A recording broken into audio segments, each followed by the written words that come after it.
সভাতে যাওয়া নিয়ে এক বিজেপি কর্মীকে বেধড়ক মারধরের অভিযোগ তৃণমূলের বিরুদ্ধে। ঘটনা দক্ষিণ 24 পরগনা জেলার মন্দিরবাজার বিধানসভার এনায়েতপুর এলাকায়। বিজেপির পক্ষ থেকে এই বিষয়ে মন্দিরবাজার থানায় লিখিত অভিযোগ দায়ের করা হয়েছে, তবে সমস্ত অভিযোগ অস্বীকার করেছে ঘাসফুল শিবির। বিজেপি সভাতে যাওয়ার জন্য এক বিজেপি কর্মীকে বেধড়ক মারধরের অভিযোগ শাসক দল তৃণমূল কংগ্রেসের বিরুদ্ধে। ঘটনাটি মন্দিরবাজার বিধানসভার এনায়েতপুর এলাকায়। স্থানীয় সূত্রে খবর, গত মঙ্গলবার মন্দিরবাজার বিধানসভার কৃষ্ণপুর পঞ্চায়েত এলাকায় মণ্ডল কমিটির সদস্যদের নিয়ে একটি মণ্ডল সম্মেলনের আয়োজন করা হয় বিজেপির পক্ষ থেকে। আর সেখানেই গিয়েছিল কেচারপুর গ্রাম পঞ্চায়েতের 35 নম্বর বুথের সক্রিয় কর্মী সমীর হালদার। আর সেটাই ছিল তার অপরাধ। সেই কারণেই নাকি গতকাল গভীর রাতে তৃণমূল আশ্রিত দুষ্কৃতীরা তাকে বেধড়ক মারধর করে। এরপরই গুরুতর অবস্থায় তাকে নাইয়ারহাট প্রাথমিক স্বাস্থ্য কেন্দ্রে ভর্তি করা হয় চিকিৎসার জন্য। অন্যদিকে এই বিষয়ে মন্দিরবাজার থানায় একটি লিখিত অভিযোগ দায়ের করা হয়েছে বিজেপির পক্ষ থেকে। अरे भैया कहाँ हैं आप? अरे ऐप में तो 5 मिनट दिखा रहा है। तो ऐसे कीजिए, कैंसिल कर दीजिए, मैं दूसरी कैब कर लूंगा। क्या बात कर रहे हैं आप? ऐप में तो 500 रुपए दिखा रहा है, आप एक्स्ट्रा क्यों मांग रहे हैं? क्या आप भी रोजाना ट्रेवल करने के लिए कैब बुक करते हैं? और क्या इसी तरह के एक्सपीरियंस का सामना करना पड़ता है आपको भी?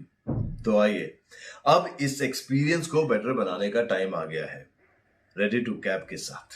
रेडी टू कैब से इंडिया का most trusted and fastest growing cab booking platform. Ready to cabs पर आपको कैब बुकिंग सर्विसेज ही नहीं बल्कि यहाँ पर आप local taxi, rickshaw, AC non AC taxi सब बुक कर सकते हैं। और सबसे अच्छी बात तो ये है कि यहाँ पर आप अपना फेयर खुद डिसाइड करते हैं, है ना ये अच्छी बात। अब लंबे इंतजार की जरूरत नहीं है, ना ही एक्स्ट्रा फेयर देने की जरूरत है, और अपने डेस्टिनेशन पर लेट पहुंचने की टेंशन भी खत्म। यहाँ पर सिर्फ बुकिंग ही नहीं, रेडी टू कैब्स के साथ आप एज ए करियर भी अपने आप को ग्रो कर सकते हैं, जहां पर इंडिया के बाकी के सारे प्लेटफॉर्म के कंपैरिजन में आप ज्यादा रेवेन्यू जनरेट कर सकते हैं। तो अब इंतजार कैसा, बनाओ अपने कैब बुकिंग एक्सपीरियंस को बेटर रेडी टू कैब्स के साथ। आप इस ऐप को डाउनलोड कर सकते हैं प्ले स्टोर से या फिर ऐप स्टोर से, या फिर स्क्रीन पर नीचे दिए गए नंबर पर कॉन्टैक्ट कीजिए। मिलते हैं। তবে এই সমস্ত দায় অস্বীকার করেছে তৃণমূল কংগ্রেস। মন্দিরবাজার ব্লকের যুব সভাপতি রিঙ্কু ঘোষ জানায়, এটা বিজেপির গোষ্ঠী কোন্দল ছাড়া কিছুই না। দেবাশিস হালদার, আশিস হালদার, অনুপ হালদার। আপনাকে কেন মারধর করলো? মারধর এই কারণে করছে যে আমি বিজেপি করতে যাই ইচ্ছে বলে, ওরা সেই চিন্তা ভাবনা করে আমাকে মারধর করার খুব চিন্তা ভাবনা নিয়েছে মেরে ফেল দেওয়ার জন্য।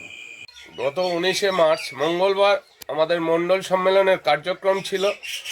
ওই কার্যক্রমে একজন সাদা সক্রিয় কর্মী 35 নম্বর বুথে সমীর হালদার আসার অপরাধে তার উপরে কাল সন্ধ্যাবেলায় তৃণমূলের দুষ্কৃত বাহিনীরা আক্রমণ চালায়। এই ঘটনার তীব্র নিন্দা করি। যত মন্দিরবাজার বিধানসভায় ভোট এগিয়ে আসছে, তৃণমূলের সন্ত্রাস বেড়েই যাচ্ছে। কারা কারা আক্রমণ করেছে? আশিস হালদার, দেবাশিস হালদার ও অরূপ হালদার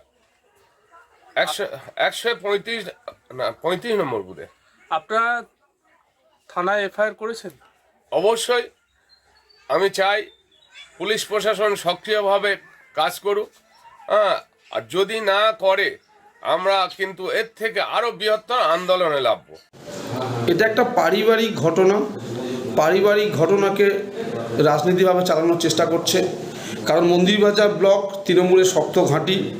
বিজেপির মধ্যে যেভাবে গোষ্ঠী কোন্দল 2, 3, 4টে করে গ্রুপ রয়েছে, তাদেরকে নিয়ে ওরা মেটাতে পারছে না। সুতরাং যেখানে সমস্যা হবে, নিজেদের মধ্যে গোষ্ঠী কোন্দল হবে, সেটা তৃণমূলের ঘাড়ে চাপিয়ে দেওয়ার চেষ্টা করবে। ওদের পায়ের নিচে কোনো মাটি শক্ত নেই, তাই জমি খোঁজার চেষ্টা করছে, এইভাবে মিথ্যে বদনাম করা। সম্পূর্ণ পারিবারিক ঘটনাকে কেন্দ্র করে তারা সেটা বলছে রাজনীতি। তাই এখানে কোনো রাজনৈতিক কোনো ব্যাপারই নেই। তৃণমূলের মন্দিরবাজার ব্লকের মাটি অনেক শক্ত মাটি, তাই বিজেপির মিথ্যা অপপ্রচার করছে।